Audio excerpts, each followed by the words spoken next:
Let's have an honest conversation today, guys. Let's just have an honest conversation. Travis Hunter is not going to be the #1 selection in the draft. Travis Hunter is going to the New York Giants. Travis Hunter has done so much on any other draft, he would be the consensus #1 pick. Easily the #1 pick. You know what I mean?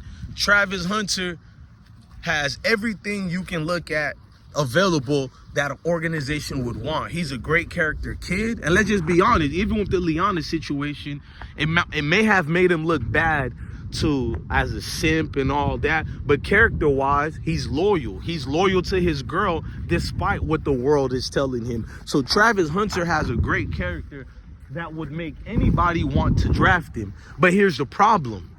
When you're an abysmal organization such as the Tennessee Titans, the last taste they had of any success was the late, great Steve McNair. Rest in peace to Steve McNair. Horrible how people don't even talk about that situation anymore on the way he went out. There's so many speculations on what really happened on that unfortunate day that Steve McNair lost his life. But we're not going to get into that right now. Let's stay on topic. A trash organization like Tennessee Titans that has been god awful. When you take a rejected quarterback that Miami Dolphins threw away, who used to be a former wide receiver, he became a quarterback, Ryan Tannehill, he becomes your franchise leader and the face of your team, to the point the real face of your team, Derrick Henry, you didn't even utilize him properly, and you didn't take care of him, if we're being honest.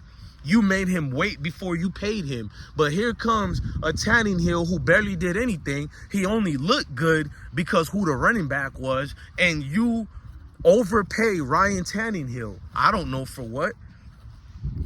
God-awful organizations such as the Tennessee Titans. Now, let's go to the Browns.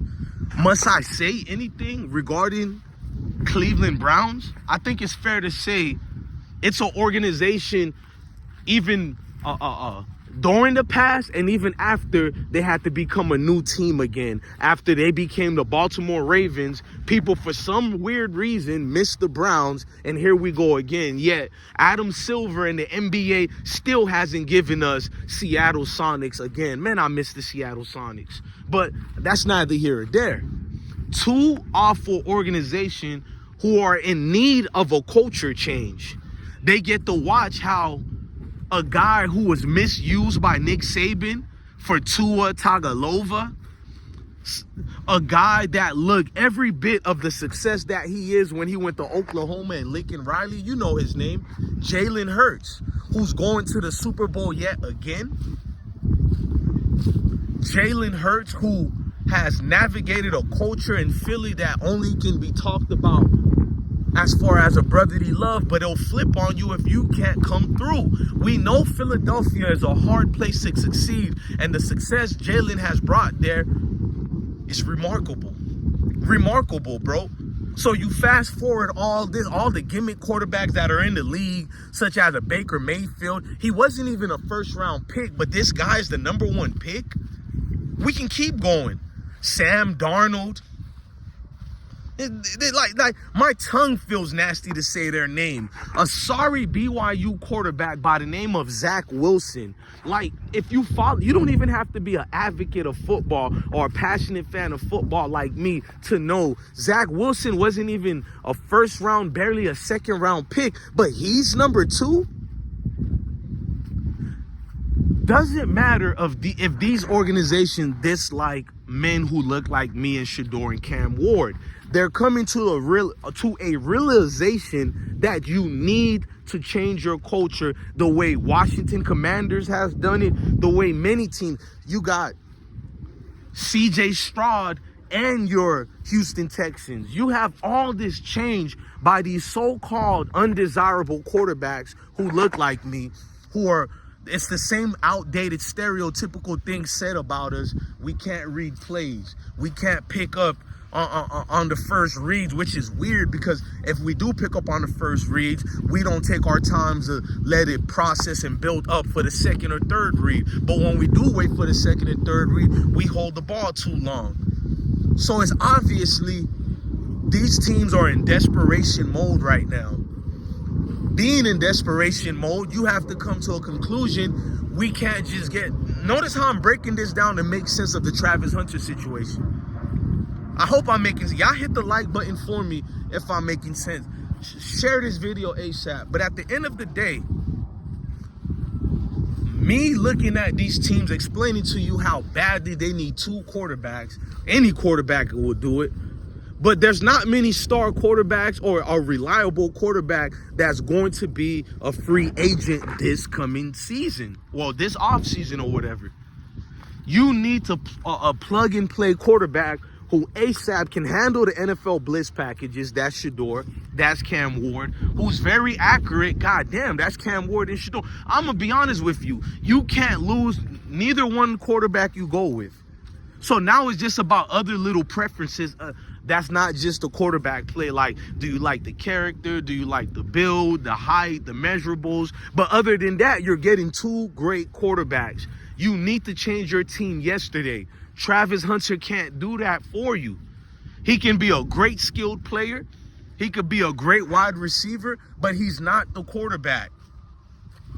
I'm sorry. All the teams who I have seen change their team to overnight success has been at the helm of the quarterback position.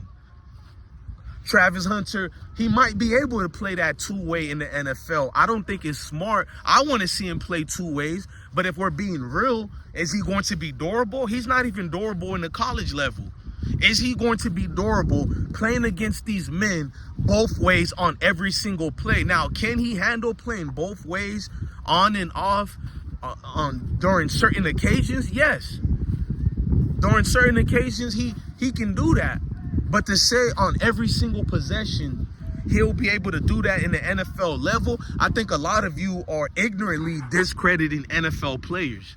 This is not college anymore. No one said Travis Hunter is not going to be good. But if you are a general manager of any of these organizations, Tennessee Titans, Cleveland Browns, you know too much years have went by. Your fan base is sick and tired of the excuses. You get a Travis Hunter, what does that change if you're the Cleveland Browns, Tennessee Titans? I'm just being for real. Travis falling to the Giants would be good for the Giants as well, but I'm going to be honest. If Travis went to the Tennessee Titans, he would have been good there. If he went to the Cleveland Browns, he would have been good there. But no, Travis Hunter won't be able to change any team overnight, such as a Tennessee Titans, such as a Cleveland Browns. I mean, look at Derrick Henry. Derrick Henry has displayed he has the immense talent that he has, and with good quarterback play, look how successful Baltimore Ravens was. I'm not going to discredit their season because Andrews missed the catch. We're not going to do that. We're just not, man. This is not anybody against Travis Hunter. You're telling me to be an avid football fan, right? Watching Travis Hunter, seeing Travis Hunter being the gift that God has given every great football team, you have to be honest. Gotta be honest with yourself, bro. Tennessee Titans are not gonna make that same mistake. It's just easier said than done. Cleveland Browns, you're gonna tell me Deshaun Watson, we don't even know if he's gonna play football in the next year or two. I'm not gonna say his career is over with, but tearing your Achilles and you gotta come back to football. I mean, it's kind of easier in football to come back from Achilles than a basketball player, but let's just be honest. With all the headaches you're getting with Deshaun Watson, guaranteed contract, I'll just get rid of him, bro. Not that he sucks. I think it was unfair what they did to Deshaun Watson, my personal opinion, where promiscuous women can exaggerate lies and the courts of these states of United States of America would acquiesce to 304 women who are unbecoming of themselves, who behave in this inappropriate ways while they really know it's just something based on sex for pay. Let's just be honest, man. But to act as if these females were in this victim position, I'm not going to do no fakeness like that. But I will say, nonetheless, character issues come into play when you are the leader of an organization. Meaning that, yes, I believe all the women lied on Deshaun Watson, every single one. But the problem is, if I have a quarterback who keeps putting himself in these positions, at what point in time do we take accountability? Because I'm the guy who preaches accountability is the best ability. So a Deshaun Watson is not a guy to lead my team. And I think he's a good dude, but too much baggage is that come with a Deshaun Watson. And we've seen what he's capable of for the last 2 years, which is absolutely nothing with the Cleveland Browns. And maybe it is the Browns who can't muster up a team to help any quarterback. But if I'm a gambling man, I want to take my chance with a guy like a Shedeur.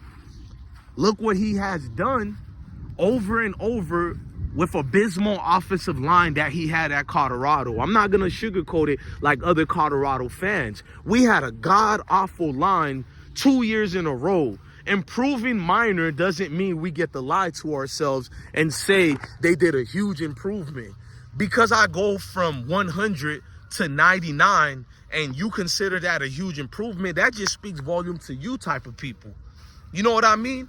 So at the end of the day, for Shedeur to be able to adapt with no offensive line help at all whatsoever, you throw for over 4,000 yards in the Power 5, Power 6, then I think you take that gamble and draft that quarterback. If we're looking at a Cam Ward, he's proficient. He can elude and evade the rush. He can accurately deliver the ball while having one foot planted or unplanted. He gets it done.